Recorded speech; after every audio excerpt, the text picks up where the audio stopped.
Bien, bonjour. Aujourd'hui, ce tutoriel vidéo est consacré à la méthode de Huckel, simple, qui va permettre l'étude des systèmes pi des molécules. Aujourd'hui, on va uniquement se concentrer sur l'écriture, on va dire, de l'élément clé de la méthode de Huckel, qui est le déterminant séculaire. On reverra ces règles tout à l'heure, et on va s'intéresser aujourd'hui à deux molécules qui sont l'acroléine et le pyrrole. Quelques rappels. Dans la méthode de Huckel, on considère le système sigma indépendant du système pi. On se focalise donc uniquement sur les orbitales moléculaires dites pi. Chacune de ces orbitales moléculaires, par exemple dans le benzène, le système pi, chacune des orbitales moléculaires pi du benzène est une combinaison linéaire d'orbitales atomiques de p perpendiculaires au benzène, d'une manière générale, une combinaison linéaire d'orbitales atomiques phi i.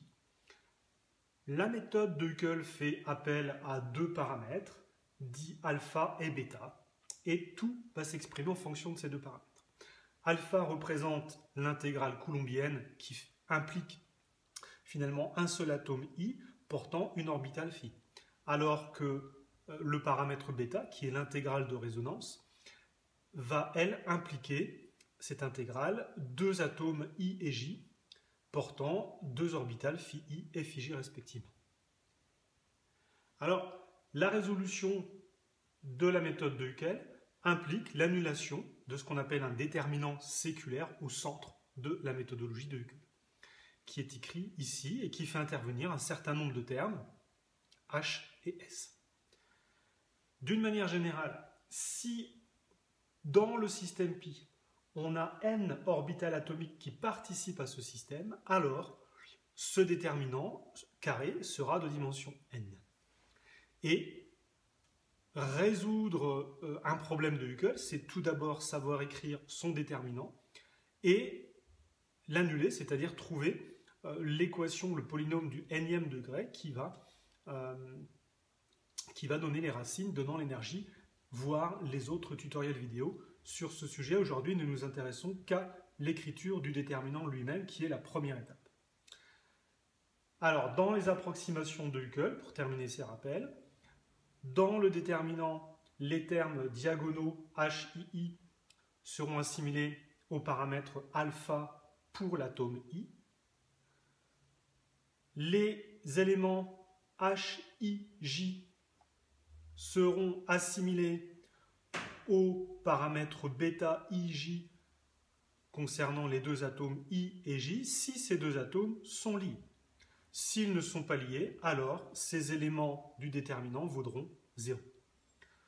Alors ça, ce n'est pas une approximation. SII égale à 1, c'est simplement dire qu'on travaille dans un système d'orbitales atomiques normé. Et puis donc, autre fait intéressant, SIJ dans cette méthodologie sera considéré comme égal à 0. Si I, bien sûr, est différent de J. Bien, application immédiate à deux molécules. Commençons par la molécule d'acroléine. Première chose à faire, avant de se lancer, c'est d'identifier, 1, le nombre d'électrons pi apportés au système, et par combien d'orbitales atomiques au départ. Alors, dans ce système, on dispose donc d'un carbone, un deuxième carbone, un troisième carbone, qui sont liés chacun, dans cette forme mésomère en tous les cas, de manière double. Donc on voit très bien l'écriture d'une liaison du squelette sigma, on peut d'ailleurs faire ressortir en bleu ici, hein, sans les hydrogènes bien sûr, voilà. Et puis ce qui reste, c'est le système pi. On voit donc bien qu'on a 1, 2, 3 carbones apportant chacun un électron pi au système. Et puis, on va les indiquer de manière très simpliste ici, hein, voilà, 3 électrons. Et puis on a cet oxygène qui est aussi engagé à travers une liaison pi dans cette forme mésomère via un électron pi. On a donc ici, on va l'écrire, 4 électrons pi apportés initialement par combien d'orbitales atomiques? Eh bien, une orbitale 2pz perpendiculaire à ce plan, une deuxième ici, une troisième, une quatrième, une portée par chaque atome, c'est le cas le plus simple. Donc 4 orbitales atomiques. On sait donc qu'on a affaire à un déterminant 4,4, 4 atomes étant impliqués dans la résolution de ce problème. Alors, On va commencer par écrire donc ce déterminant d'une manière complètement générale. H11 moins ES11, on sait que ça vaut 0, on va déjà simplifier un petit peu. Hein. H12 moins ES12, S12 vaudra 0. Hein. Et puis, on va avoir du H13 moins ES13, 0. Et enfin, H14 moins ES14, 0. Ça, c'est l'écriture la plus générale. Bien sûr, on va développer ensuite des écritures beaucoup plus simples pour arriver à une écriture en X. Alors, quelque chose que je n'ai pas dit, c'est que ce déterminant est symétrique. Donc, inutile de s'intéresser à l'ensemble des éléments, des termes. On va simplement faire la moitié plus la diagonale. Alors ici, on a donc le terme diagonale H22 moins E, le terme H23 et le terme H24. Ensuite, le terme H33 moins E, le terme H34 et pour terminer, le terme H44 moins E, j'ai un peu dépassé. Bien. Appliquons immédiatement les approximations d'Huckel pour voir comment va effectivement se simplifier ce déterminant séculaire. Alors, commençons par le terme H11, c'est un terme alpha, très bien, porté par l'atome 1 qui est ici un atome d'oxygène. On va donc le noter O. Et on va même préciser que cet oxygène apporte au système pi un électron pi. Bien. Le terme H12, n'oublions pas le moins E ici, voilà. Le terme H12 correspond à HIJ, donc un terme en bêta. 1 et 2 étant liés, on a donc un terme bêta CO. Ou OC, c'est la même chose. 1 et 3 va correspondre à un terme H13, mais ces deux atomes ne sont pas liés, on a donc 0. Et enfin, 1, 4 ne sont pas liés, on a aussi 0. Voilà. Sur la ligne suivante, H22 correspond à un atome de carbone, on a donc un terme dit de type alpha. L'alpha, pour un atome de carbone, c'est la référence, c'est alpha. Moins E. Vient ensuite le terme H23, on a affaire à un terme HIJ. CC, les deux atomes sont liés, c'est donc bêta CC, c'est bêta, c'est la référence. Et pour terminer, le terme 2, 4, 2 et 4 n'étant pas liés, on a bien du terme HIJ, mais qui vaut 0. Troisième et avant-dernière ligne, H33, on a encore affaire à un atome de carbone, on est sur la diagonale, c'est un terme alpha, moins E ici. 3, 4, on a affaire à un terme HIJ, 3, 4, pour carbone-carbone, ils sont liés, c'est donc bêta. Dernier terme, H44, on a affaire à un carbone, c'est donc alpha, moins E. En général, on aime bien travailler dans un autre système de coordonnées, et pour ce faire, on commence déjà par diviser tous les termes de ce déterminant par bêta. Ce qui ne change rien à la résolution, bien évidemment.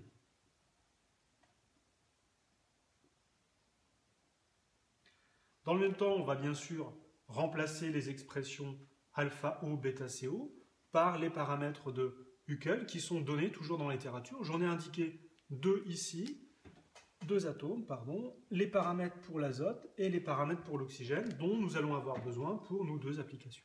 On va passer à l'écriture suivante. Donc on voit que alpha O d'un oxygène apportant un électron s'exprime en fonction de alpha et bêta comme étant égal à alpha plus bêta. On a donc ici du alpha plus bêta moins E sur bêta, ce qui fait donc, en réarrangeant un tout petit peu, alpha moins E sur bêta plus 1. On retrouve bien alpha moins E plus bêta sur bêta, donc plus 1. Le bêta CO nous est donné dans cette fameuse table. Le bêta d'une liaison carbone-oxygène, c'est bêta. Et bêta sur bêta va nous donner 1. Enfin, 0 et 0 ne changent pas la donne. Oups. Deuxième ligne, alpha moins E sur bêta ne change pas. Bêta sur bêta fait 1, 0, ça simplifie l'écriture. Alpha moins E sur bêta.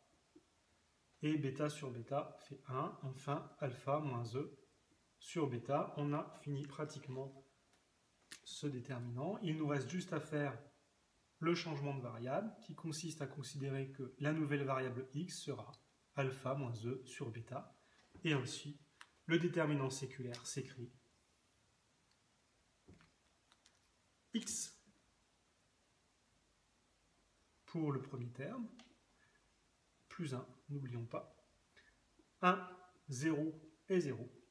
Pour la deuxième ligne, on retrouve sur la diagonale x tout seul cette fois-ci, 1, 0.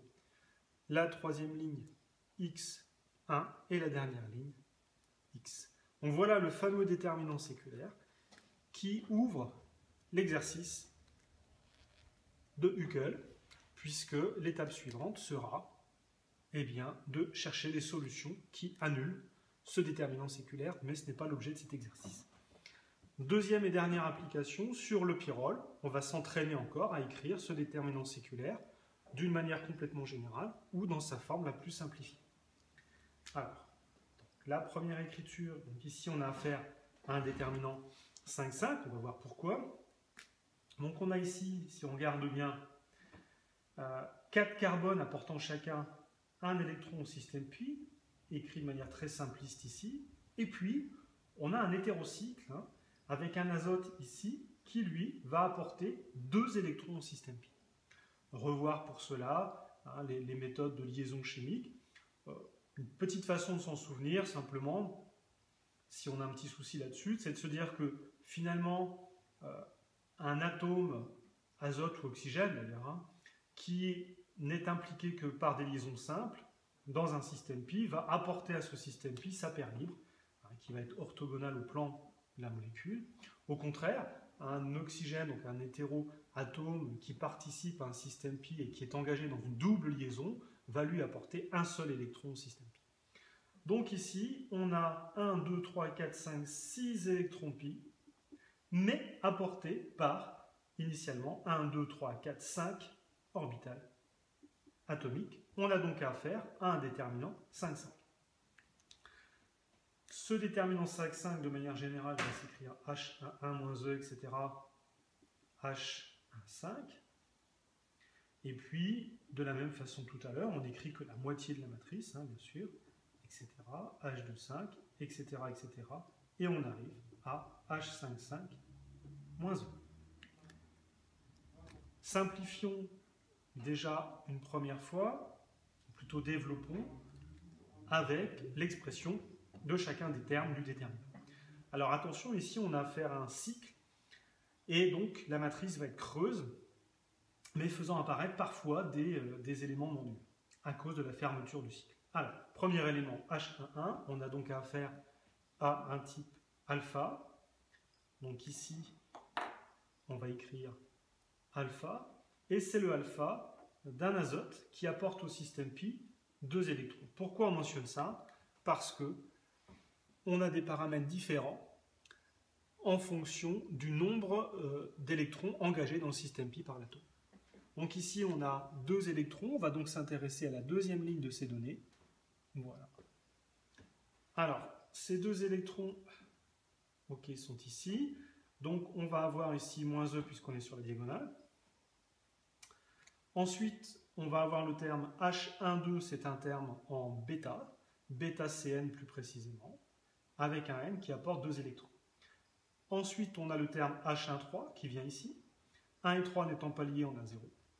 1, 4 n'étant pas lié, on a 0. Attention, 1, 5, ces 2 atomes sont liés. C'est un terme en Ij. 2 atomes étant liés, c'est du bêta Cn. Okay. On peut fermer voilà, ce déterminant. Ok, maintenant passons à la deuxième ligne. Donc, on a le terme H de 2 qui est bien un terme en alpha.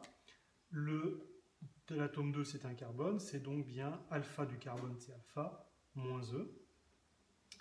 Ensuite, on a le terme 2,3, 2 atomes de carbone liés, c'est du bêta. 2,4 non liés, 2,5 non liés.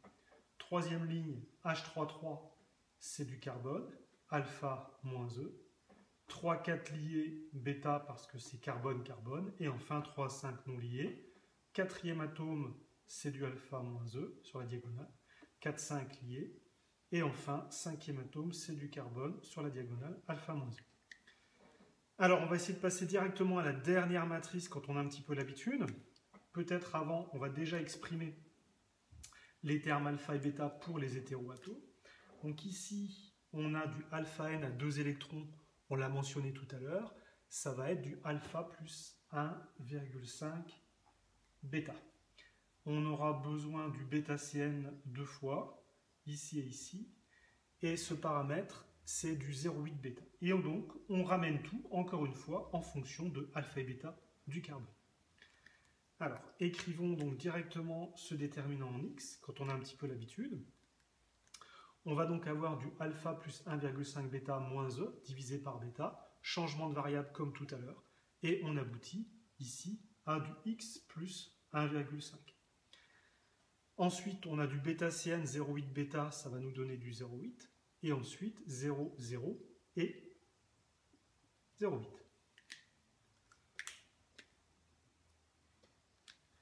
Enfin, sur la deuxième ligne, on va retrouver ici notre alpha moins E sur bêta, donc notre x. Ensuite, 1 pour carbone-carbone, 0, 0. X ensuite, puisqu'on n'a plus que des carbones, 1 et 0. X, 1 et X. Voilà. Ce déterminant devrait être annulé pour trouver la solution du problème de Huckel. Donc, pour terminer, dans un problème de type Huckel, je dirais que 1, après avoir numéroté la molécule, on va devoir trouver le nombre d'électropies dans le système, apporté par combien d'orbitales atomiques. Le nombre d'orbitales atomiques nous donne la taille du système, ici 4,4, ici 5,5. Ensuite, il faut savoir remplacer chacun des termes du déterminant par les approximations de Huckel, et tout se ramène à la fin en fonction de alpha et bêta du carbone. Le petit changement de variable en x simplifie encore l'expression du déterminant séculaire. J'anticipe enfin sur les exercices suivants qui vont consister à utiliser ce déterminant séculaire, chercher les x qui peuvent l'annuler, et on aura autant de solutions que le degré de ce déterminant séculaire, puisqu'on va aboutir à un polynôme du nème degré. Et ici, on sait déjà, en regardant ce déterminant séculaire, que cette molécule d'acroléine, ici qui possède 4 orbitales atomiques participant au système pi, nous amènera à 4 niveaux d'énergie. On ne peut pas encore savoir s'ils seront simples ou dégénérés, mais on aura 4 niveaux d'énergie. Dans cette molécule de pyrrole, on sait déjà, puisqu'on a affaire à un déterminant 5,5, qu'on aura 5 niveaux d'énergie. Trouver ces énergies, ça commence par annuler le déterminant séculaire, exprimer le polynôme. Donc voilà, ce tutoriel vidéo est maintenant terminé.